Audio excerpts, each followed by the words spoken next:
राधे राधे सभी को। आज हम आपको बहुत प्यारी सी कहानी सुना रहे हैं श्री बांके बिहारी जी की। बांके बिहारी का जब प्रकट हुआ था उस काल में चारों तरफ ये खबर फैल गई कि हमारे वृंदावन में हरिवंश प्रभु ने के साथ के पास बांके बिहारी जी प्रकट हुए, तो सभी लोग उनके दर्शन के लिए आने लगे।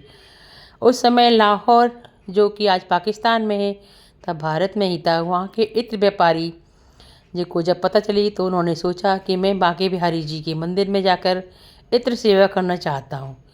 वो अपनी 2 गाड़ियों में भरकर, बैलगाड़ियों में भरकर इत्र लेके जाने लगे और उनके इत्र का इतना प्रभाव था कि जहाँ से भी जिस भी शहर से निकलते थे उस इत्र की खुशबू फैलने लगती थी। सब लोग पूछते, भाई कहाँ जा रहे हो? तो वो बोलते, हम वृंदावन जा रहे हैं बिहारी जी के लिए इत्र लेकर। लोग उनके पीछे पीछे चलने लगते, इतनी बढ़िया मंद खुशबू थी। पहुँचते पहुँचते 10 दिन लग गए। लाहौर से पंजाब, पंजाब से राजस्थान, हरियाणा होते हुए मथुरा वृंदावन पहुँचे। पहुँचते पहुँचते उस दिन शाम होने लगी। बाकी जाके पहुँचे तो बोले पुजारी से, पुजारी जी हम बिहारी जी के लिए इत्र सेवा लेकर आए हैं। पुजारी जी ने कहा कि अभी हरिवंश प्रभु आएंगे, आप उनसे करवाइएगा। कि उन्होंने कहा हरिवंश प्रभु कहाँ मिलेंगे? कि हरिवंश प्रभु इस समय मानसिक पूजा में वृंदावन के तट पे यमुना जी के तट पे बैठे होंगे। वो व्यापारी सभी 4000 लोगों के साथ अपना इत्र का कटोरा लेकर हरिवंश प्रभु के पास पहुँच गया। उसने देखा एक टीले पर हरिवंश प्रभु बैठे हुए हैं, आंखें बंद की हुई हैं, कभी मंद मुस्कुरा रहे हैं, कभी भौहें को ऊपर चढ़ा रहे हैं, कभी नीचे कर रहे हैं, क्योंकि वो मानसिक वृंदावन में थे उस समय। मानसिक वृंदावन मतलब मन से जो अपने, जहाँ पर हमारे बिहारी जी चलते हैं, फिरते हैं, बात करते हैं, राधा रानी ने अपनी लीलाएं करते हैं, तो उस वृंदावन में हरिवंश प्रभु थे। इन व्यापारी ने जाके अपने सोने के कटोरे में इत्र की खुशबू शीशी खोल के रख दी कि जैसे खुशबू फैलेगी हरिवंश जी की आँख खुल जाएगी और वो पूछेंगे क्या है भाई। उन्होंने खोल के शीशी रख दी। थोड़ी देर सब लोग बैठ गए हाथ जोड़कर, वहाँ देखने लगे क्या होगा। तब ये अचानक क्या हुआ कि हरिवंश जी ने उठाया कटोरा और लेके यमुना जी में फेंक दिया। सब अपने मुंह पे उंगली डालते रह गए। जब अपने मुंह पर उंगली डालते रख कर बैठ गए, काफ़ी देर बैठे रहे, फिर उन्होंने देखा प्रभु हरिवंश जी ने अपनी आंखें खोली और बोले आप सब कैसे?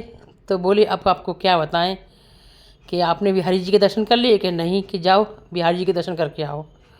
वो सभी लोग बांके बिहारी जी के दर्शन करने के लिए आगे बढ़े। जैसे ही वो कुंज गलियों में निकाल रहे थे, वैसे ही उस व्यापारी को अपने इत्र की खुशबू सुंघाई दे रही थी चारों तरफ। चारों कुंज गलियाँ जो थी इत्र की खुशबू से महक रही थी।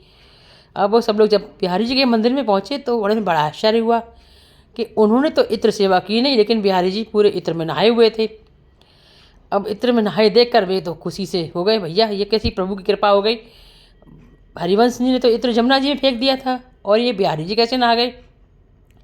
दर्शन करने के बाद सीधे बिहारी जी के पास गए और बोले बिहारी जी से, बिहारी जी दर्शन करने के बाद सीधे हरिवंश प्रभु जी के पास गए और हाथ जोड़कर खड़े हो गए। बोले प्रभु जी ये कैसे आश्चर्य हो गया। हरिवंश जी ने पूछा क्यों, क्या बात हुई? कि हम इत्र सेवा लेके आए थे बिहारी जी के लिए, लेकिन हमने आपके पास कटोरा रखा था और आपने कटोरा उठा के जमुना जी में फेंक दिया था, और अब हम जाके देखते हैं तो पूरे बिहारी जी नहाए हुए हैं इत्र में। तो हरिवंश प्रभु जी बोले कि मैं मानसिक वृंदावन में था, मैंने वहाँ पर देखा कि हमारे राधा रानी बांके बिहारी जी की होली खेल रहे थे। तो बांके बिहारी जी जब होली खेल रहे थे तो बांके बिहारी जी ने बहुत सारे गाढ़े गाढ़े रंग हमारी राधा रानी पर डाल लिए, और मैं तो राधा रानी की तरफ से था। तो राधा रानी ने मुझसे कहा कि हरिवंश जाओ ऐसा रंग लेकर आओ जो डालते ही ये कालो और ज़्यादा कालो हो जाए, मतलब ठाकुर जी सांवले हैं और ज़्यादा सांवले हो जाएं। तो मैंने उन्हें एक कटोरा दे दिया, अब मुझे नहीं मालूम उसमें क्या था। तब वो नहाए तो ठाकुर जी ऐसे हो गए। तब हरिवंश बोले अरे वो तुम्हारा इत्र का कटोरा था, मुझे नहीं मालूम, मैं तो मानसिक पूजा में उन्हें एक पदार्थ दिया था राधा रानी को, राधा रानी ने प्रभु जी को डाल दिया, इससे वो उनके नहा लिए। तो व्यापारी बोला मैं तो केवल प्रभु को इत्र उनके चरणों में अर्पित करने आया था, प्रभु जी ने मेरी सेवा स्वीकार कर ली और उन्होंने मेरे इत्र से नहा लिए, और वो हरिवंश जी के पैरों में पड़ गया, फिर बिहारी जी के पैरों में पड़ गया। बोला प्रभु अब चाहे कुछ हो जाए मैं वृंदावन छोड़कर नहीं जाऊंगा। वह वक्त हमेशा के लिए वृंदावन में रुक गया और बांके बिहारी जी की सेवा करने लगा। इस प्रकार के अनेकों भक्त, अनेकों संत वृंदावन में निवास करते हैं, जो मानसिक रूप से मानसिक वृंदावन में रहते हैं। उन्हें किसी से आने जाने से मतलब नहीं, खुद में खुश होते हैं। राधा रानी ठाकुर जी उन्हें दिखाई देते हैं, उनसे बातें करते हैं, उनसे चलते हैं। आपको इस प्रकार का वृंदावन देखना हो तो कभी भी किसी भी राधा बाग में आकर या किसी भी ऊँची चटाव पर देखिए, संत अपनी दुनिया में मस्त होंगे, मानसिक वृंदावन में होंगे। आपको मेरी ये कहानी पसंद आ रही हो तो प्लीज़ मेरे चैनल को सब्सक्राइब कीजिए, लाइक कीजिए, शेयर कीजिए। राधे राधे। राधे रानी आपकी सभी मनोकामनाएं पूर्ण करेंगी। बोलो राधे राधे।